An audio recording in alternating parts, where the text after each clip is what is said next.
ሰላም እንዴት ናችሁ? ይህ የሰባተኛ ክፍል የሲቲዝንሺፕ ኤጁኬሽን ትምህርት ነው። ቲቶሪያል ነው። ሰባተኛ ክፍል የስነ ዜጋ ትምህርት ነው። እንኳን ወደ ኤክሶሊ ክላስ በሰላም መጣችሁ። የተለያዩ ትምህርቶች የኢትዮጵያን ከሪክለም መሰረት አድርገንም ሌሎች መማር ለሚፈልግ ሁሉ የምናቀርብበት ቻናላችን ነው ኤክሶሊ ክላስ። በዛሬው ትምህርታችን ሲቲዝንሺፕ ወይም የስነ ዜጋ ትምህርት ለሰባተኛ ክፍል የሚለውን መግቢያ ነው። ምን ቀረበ፣ ምን ነው እንድታውቁ የተፈለገው የሚለውን ለማይንድ ማፕ ለቀጣይ ትምህርቶቻችን መሰረት በሚሆን መንገድ ለማቅረብ ነው። ስለዚህ ሁልጊዜ እንደምለው መማር ለሚፈልግ ሁሉ ኤክሶሊ ክላስ ትክክለኛ ምርጫ ነው። ተረጋግታችሁ ማዳመጥ፣ ማሰብ፣ መከራከር የምትችሉ ብቻ አባል መሆን ትችላላችሁ። ከዛ ውጭ ሾርትከት የምትፈልጉ አይነት ከሆናችሁ ትክክለኛ ቦታ አይደለም። ማሰብ ለሚፈልጉ ማሰብ እናስተምራለን። ለዛ ነው። ስለዚህ በተቻለ መጠን የሀገሬን ልጆች ለማገልገል ለነገ ለሚሆኑ ልጆችም ይህንን ትምህርት ወይም በዚህ ዙሪያ የሚቀርቡ ትምህርቶችን በአጠቃላይ ሌሎች ትምህርቶችን ለወጣቱ ይጠቅማሉ ብዬ ማስባቸውን የምናቀርብበት የራሴ ፕሮጀክት ነው። ሰብስክራይብ እያደረጋችሁ መደገፍ፣ ሌሎች ተቋማት ካላችሁም መነጋገር እንችላለን። የተሻለ ተቋም ማድረግ እንችላለን። ስለዚህ ሲቲዝንሺፕ ኤጁኬሽን የሚለውን ነገር ሳቀርብ እናንተ ኖት መያዝ ያስፈልጋል። ስለዚህ አንድ መርህ አለ፣ ኖት መያዝ ያስፈልጋል። ትምህርት ቤት መሄድ አለባችሁ። ይሄ ቲቶሪያል የትምህርት ቤቱን መምህር የሚተካ ሊሆንም አይገባውም።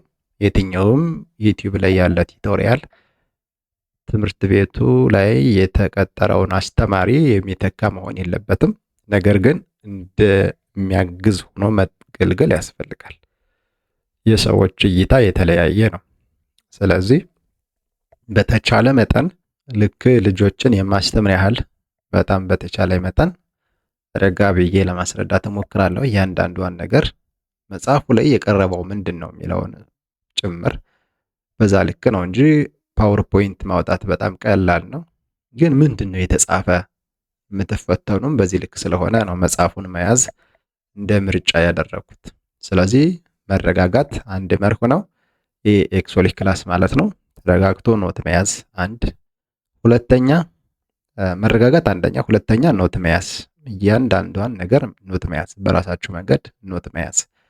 ቅድም ባልሁት መንገድ ትምህርት ቤት ማለመቅረት፣ ትምህርት ቤት ያለውን መምህር አለበናቅ፣ አንድ ነገር ከዚህ የሰማችሁትን ወስዳችሁ እዛ እንዲኮ ነው ብላችሁ ሌላ ክርክር ውስጥ አለመግባት፣ በጥበብ ለመነጋገር መሞከር። ሌላው መርሃችን ማሰብ፣ ማሰላሰል። ለምንድን ነው መማረው? ለምንድን ነው የመጣሁት የተፈጠርኩት? ለምንድን ነው የምኖረው ብሎ ማሰብ ሌላው መርሃችን ነው። የሚያስብ ያስፈልጋል። ስለዚህ ይሄ ሲቲዝንሺፕ የሚለው ኮርስ ስሙስ ትክክል ነው ወይ? ለእናንተ ስም እንዴት ነው? የአንድ የትምህርት አይነት ስም እንዴት ነው የሚሰጠው? በፊት ሲቪክስ ኤንድ ኢቲካል ኤጁኬሽን ነበር። አሁን ሲቲዝንሺፕ ኤጁኬሽን ተብሏል። አሁን እንግዲህ ትምህርት በዚህ መንገድ ሆኗል፣ የዚህ ትምህርት።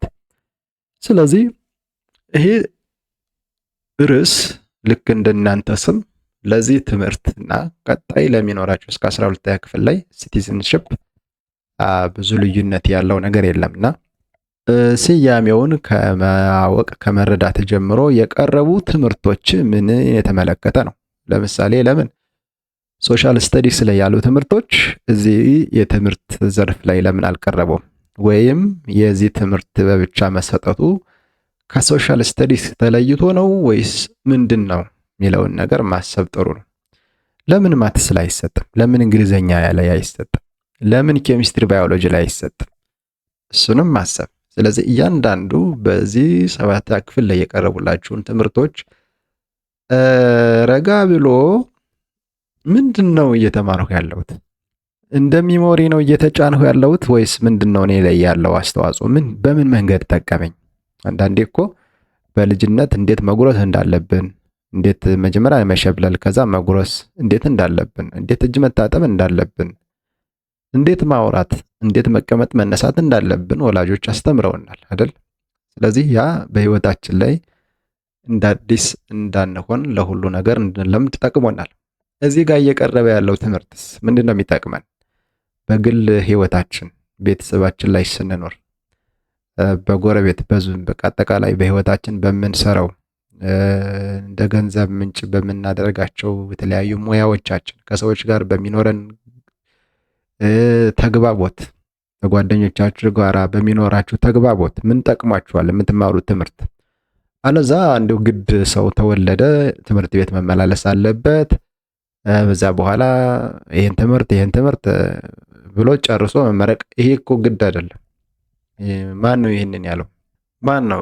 እግዚአብሔር ነው ይሄንን ያለው። ሲፈጥረን እንደዛ አድርጎ ነው። ትምህርቱ ያስፈልጋል አያስፈልግም የሚለው ጉዳይ አይደለም። ለምንድን ነው የምማረው የሚለውን እንድታስቡ ነው ይሄንን ማለት። በቃ የዚህ ቻናል ዋና ዓላማው ማሰብ ማስተማር ነው። አለቀ። ማሰብ ማስተማር፣ በዓላማ መኖር መቻል። ስለዚህ ጥሩ። ይሄ ትምህርት እንግዲህ የዚህ ትምህርት የእውቀት ደረጃ የሚለካው ሁልጊዜ እንደምለው ይህን መጽሐፍ ባዘጋጁት ሰዎችና ይሄ መጽሐፍ እስኪዘጋጅበት ጊዜ ድረስ ያለው የዓለም እውቀት በቃ ያ ነው። በዓለም ላይ ያልታወቀ ነገር እዚህ ጋር ይቀርባል ማለት አልችልም፣ አይሆንም። ደግሞ ይሄ እኮ የነቢያት ስራ አይደለም፣ የሰዎች ስራ ነው። ሰዎች ደግሞ በተለያየ የትምህርት ደረጃ ላይ አልፈው የመጡ ናቸው ተብሎ ይታሰባል። ስለዚህ የዚህ መጽሐፍ ትክክለኝነት ያ ማለት ያረዳዱም ያገላለጹም ያጸጻፉም አጠቃላይ ለ12ኛ ክፍል የሚጻፍ መጽሐፍና ለአንደኛ ክፍል የሚጻፍ መጽሐፍ አገላለጹ አንድ አይነት አይደለም። አቦሽ እንዴት ነህ ማለትና እንዴት ነህ ማለት አንድ አይነት አይደለም። ስለዚህ የዚህ መጽሐፍ አጠቃላይ ሁለንተና በእነዚህ ሰዎች የተመሰረተ ነው። አዘጋጆች አሉ። መጀመሪያ የኮንተንት ይዘቱን የደረሰው ሰው አለ። ይሄ የትምህርት ደረጃው ቢገለጽ መልካም ነበር። የጻፉት ሰዎች አሉ። እነዚህ ሁለት ሰዎች ናቸው። ፒኤችዲ ደረጃ በጣም ጥሩ ነው። ዶክተር ኦፍ ፊሎሶፊ ጥሩ ነው። እንግዲህ አሪፍ ነው። እንግዲህ ከትምህርት ከአካዳሚክስ በደረጃ ስትሄዱ ይሄ ያው የመጨረሻው ዲግሪ ነው ኖርማሊ። ከሪክለም ኤንድ ኢንስትራክሽናል ዲዛይን ማለት ለሰባተኛ ክፍል በሚመጥን መንገድ ነው ወይ የተዘጋጀው የሚለውን ነገር እንግዲህ ኤዲት ያደረገው ሰው እኒ ናቸው፣ ያደረጉት ሰው እኒ ናቸው። ቋንቋውን በተመለከተ አገላለጹ ለእናንተ ሊሆን በሚችል አግባብ የእንግሊዝኛ አገላለጹን በሚመጥን አግባብ የተዘጋጀ ነው ብለው ኤዲት ያደረጉት እኒ ናቸው። መልካም ነው። ሌላ ኢሉስትሬሽን፣ አንዳንድ ስዕላዊ መግለጫዎች እና ሌሎች ዲያግራሞች፣ ስዕሎች በአጠቃላይ ኢሉስትሬሽን ነው የሚባሉ። ኢሉስትሬተር ባለሙያዎች እኔ ናቸው። ኢሉስትሬሽን ገላጭ ማለት ነው። ስለሆነ ነገር ትማራላችሁ። እዚያ ፎቶግራፍ ሊኖር ይችላል፣ ስዕላዊ ስዕል ሊኖር ይችላል፣ ኤቭሪቲንግ ማለት ነው በአጠቃላይ። ቡክ ዲዛይነር የመጽሐፉን ከቨር ፔጅ ዲዛይን ያደረጉ ሰው ናቸው እኒ። ኤኒዌይ በአጠቃላይ የዚህ መጽሐፍ አጠቃላይ ሁለንተና በተለይ በኮንተንት በኢንስትራክሽናል ዲዛይን እና በራይተርስ ላይ የተመሰረተም ይሆናል። እንደገና የቋንቋ አገላለጹ የሚያናድድም ቢሆን የዚህ ሰውዬ ሁኔታ ነው ማለት ነው። እንደዛ ነው። ኤኒዌይ ይሄ ትምህርት በአጠቃላይ ምን ላይ ያተኮረ ነው? የሰባተኛ ክፍል የሲቲዝንሽፕ ኤጁኬሽን ምን ላይ ያተኮረ ነው? በአጠቃላይ ስንት ዩኒቶች ናቸው? ስንት ምዕራፍ ነው የቀረበው?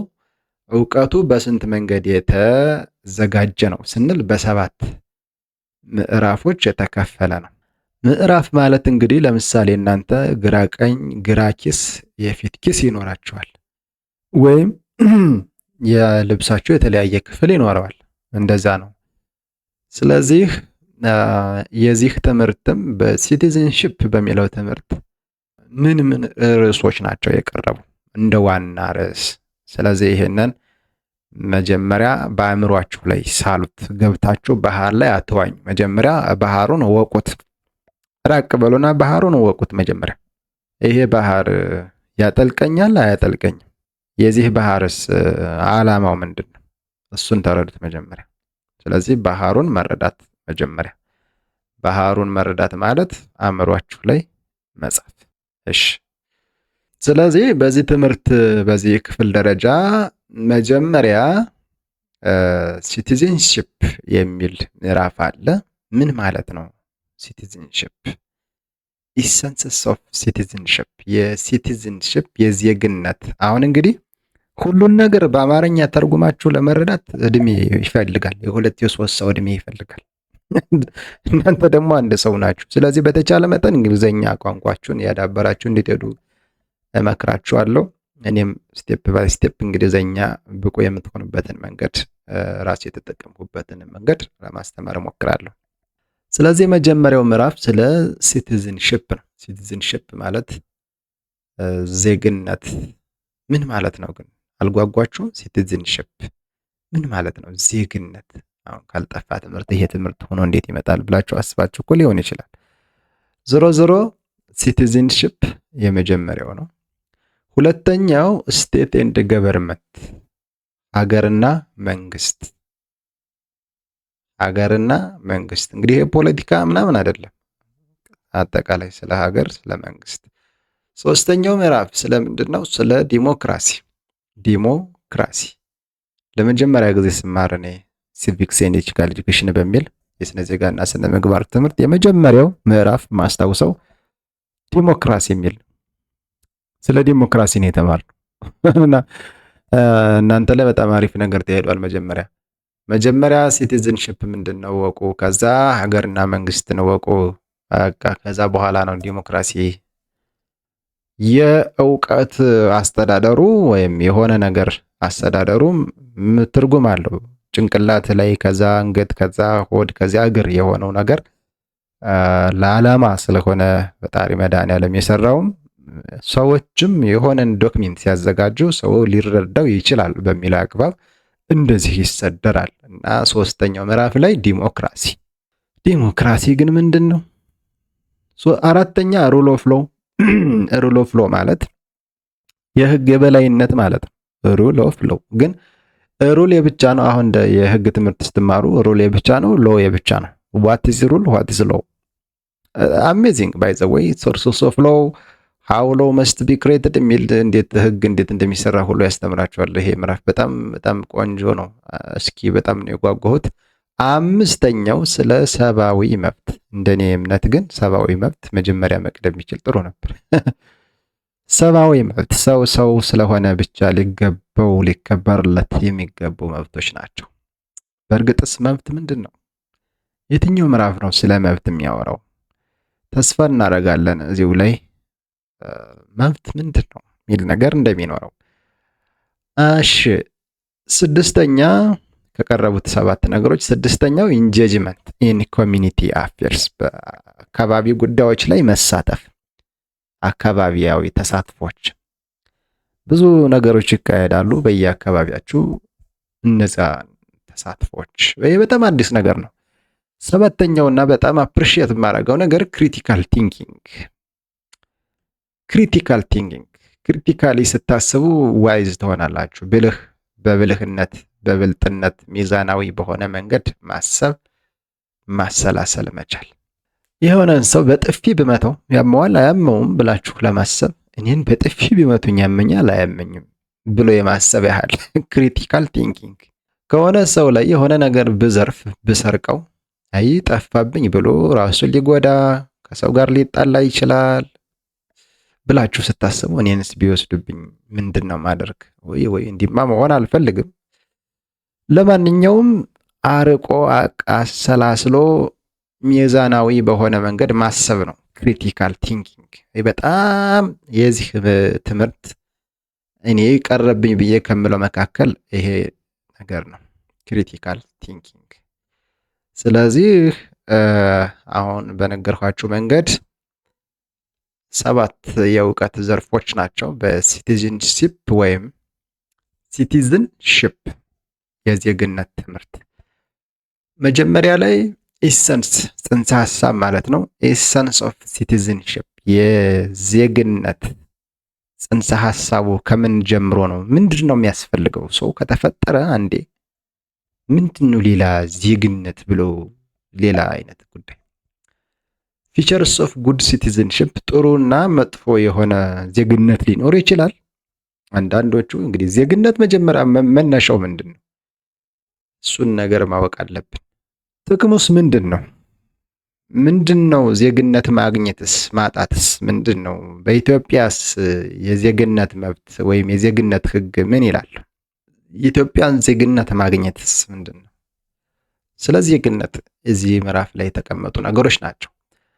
ሀገርና መንግስት። ሀገር ምንድን ነው? ሀገር ለመስራት መንግስት ያስፈልጋል ወይ? ኤለመንትስ ኦፍ ስቴት የሚለው እናወራለን። በዓለማችን ብዙ ሀገራት አሉ፣ መንግስት የሌላቸው ሀገራት፣ በጣም ጤነኛ የሆኑ ሀገራት። እውነት ለመናገር ሰፋ አድርጋችሁ እንድታስቡ የምፈልገው በዛ ልክ ነው። ዞሮ ግን ሀገርና መንግስት በሚለው ትምህርት ላይ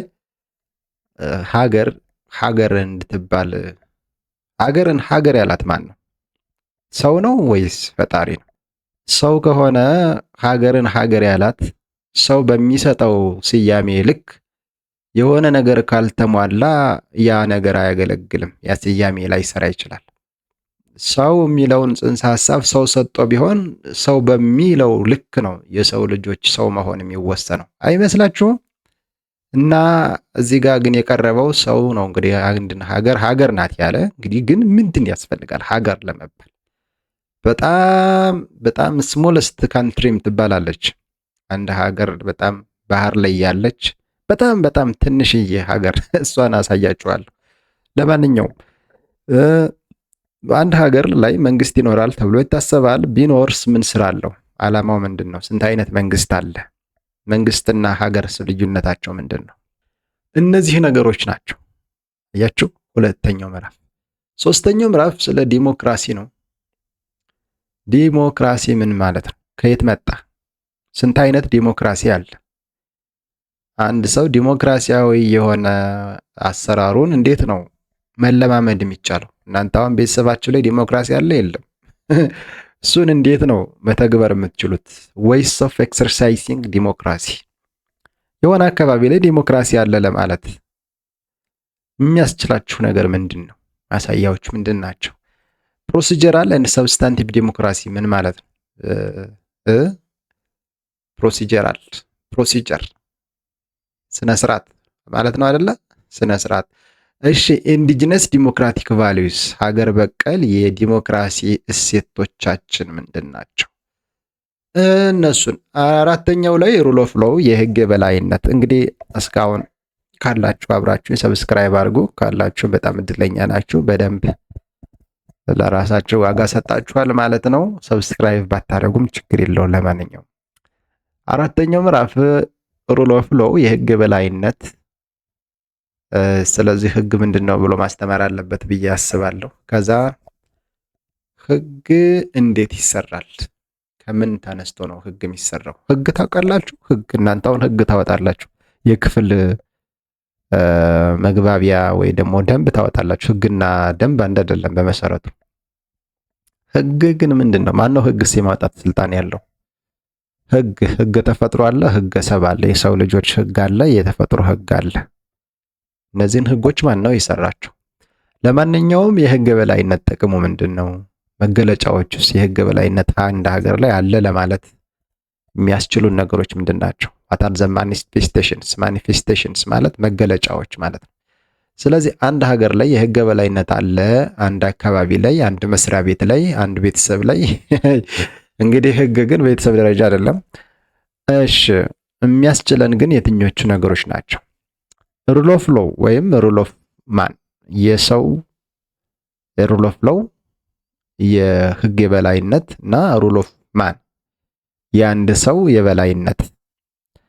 ሩል ኦፍ ማን ግን ወንድ ሆነ ሴትም ልትሆን ትችላለች እኮ ግን አንዳንዴ እና ለምሳሌ በሀገራችን የወዲት ጉዲት እና ሌሎች ንግስተ ሳባ ተሳሳትኩኝ፣ የእንግሊዟ ብቻ ብዙ ሴቶች እኮ አሉ ሀያላን፣ ወይም ህግ የነሱ ህግ የህግ ያህል የሚፈራ እና ማን ባይባል ግን ጥሩ ነው ብዬ አስባለሁ።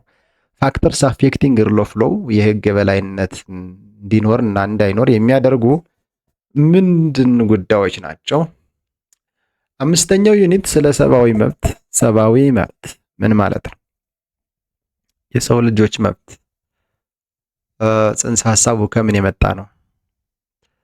የሰብአዊ መብት ምንላቸው የትኞቹ ናቸው? ጥቅሞችስ? መከበሩስ ስለምንድን ነው የሚጠቅመው? የሰብአዊ መብት ባይኖርስ? ተቋማት በተመለከተ የሰብአዊ መብትን የሚያስከብሩ ተቋማት የሰብአዊ መብት መኖርም አልኖርም ወይም አለ የለም እንድንል የሚያስችለንስ ምንድን ነው? ስድስተኛው በተለያዩ ነገሮች መሳተፍ ኢንጌጅመንት ኢን ኮሚኒቲ አፌርስ የሚለው ሚኒንግ ኦፍ ኮሚኒቲ ኢንጌጅመንት የአካባቢ ተሳትፎ ምን ማለት ነው? የማህበረሰብ ተሳትፎ ምን ማለት ነው? ለምን ይጠቅማል? አካባቢ ተሳትፎ የአካባቢ ተሳትፎ በበጎም ሊሆን ይችላል ተብሎ የሚጠበቀው በበጎ ነው። ለማንኛውም ቮለንተሪ ሰርቪስ ይባላል። ጥቅሙ ምንድን ነው? የኮሚኒቲ ኢንጌጅመንት ምንድን ነው? የኮሚኒቲ አካባቢ ተሳትፎ በማህበራዊ፣ በፖለቲካ፣ በኢኮኖሚ ዘርፍ ሊከፈል ይችላል። እነሱ ነገሮች ምንድን ናቸው? በጣም ወሳኝ የህይወት ትምህርት ነው። በነገራችን ላይ ክሪቲካል ቲንኪንግ የሚለው ላይ በጥልቀት ማሰብ፣ ሚዛናዊ በሆነ መንገድ ማሰብ ጥቅሙ ምንድን ነው? የትኞቹ ናቸው ክህሎቶች? የመተንተን፣ በጋራ የመስራት ወይም በጋራ ሲሰራ በጋራ የመስራት። እናንተ አሁን የቡድን ስራ ሲሰጣችሁ ሁላችሁም አብራችሁ ነው የምትሰሩ። ዛቲስ ቲምወርክ። አንዱ ደግሞ እኔ እሰራለሁ ብሎ ይመጣል፣ ሌሎች ተኝተው ይመጣሉ።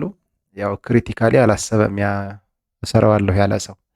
ወይም ሌላው የሰራውን ሰው በቃ እንደ ጋራ ስራ መቁጠራቸው ክሪቲካሊ አላሰቡም። ክሪቲካል ቲንኪንግ በጋራ ማሰብ፣ ቲምወርክ በጋራ መስራት። ክሬቲቪቲ ፈጠራ ነው። ሁልጊዜም በነበረው መንገድ ብቻ ሳይሆን ጊዜን፣ ጉልበትን የሚቆጥብና የተሻለ ጥቅም ሊያስገኝ የሚችል አካሄድ መጠቀም ክሬቲቪቲ ነው፣ ፈጠራ ነው። እና ፕሮብለም ሶልቪንግ ሌላው የክሪቲካል ቲንኪንግ ክህሎት ነው። አንድ ሰው ክሪቲካሊ ያስባል። በጣም ይሄ ሰው ብልጥ ነው ለማለት አንደኛ መተንተን መቻል አለበት። በጋራ መስራት መልመድ መቻል አለበት። የዛ ብቃቱ ሊኖረው ይገባል። ሌሎች የሚሰጡት ስራ መስራት አለበት። ለሌሎችም ስራ ማከፋፈል መቻል አለበት። ያ ሌላው ክሬቲቪቲ የፈጠራ ችሎታ።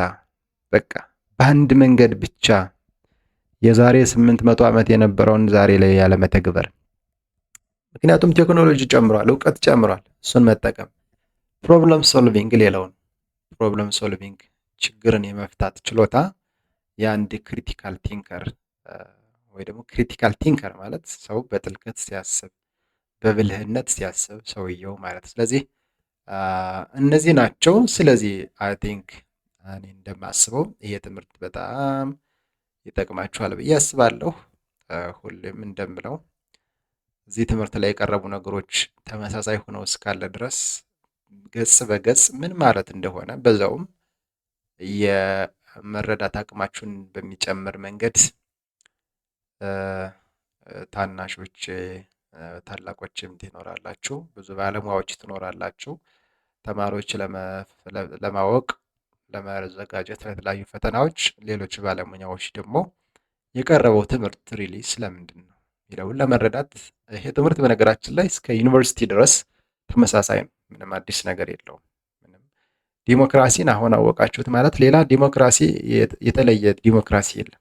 ተመሳሳይ ኬዝ ነው እና በየትኛውም መንገድ የሚያገለግላችሁ ነገር ነው።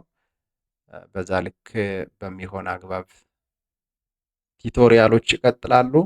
ይሄ እንደ ኢንትሮዳክሽን ነው የቀረበው።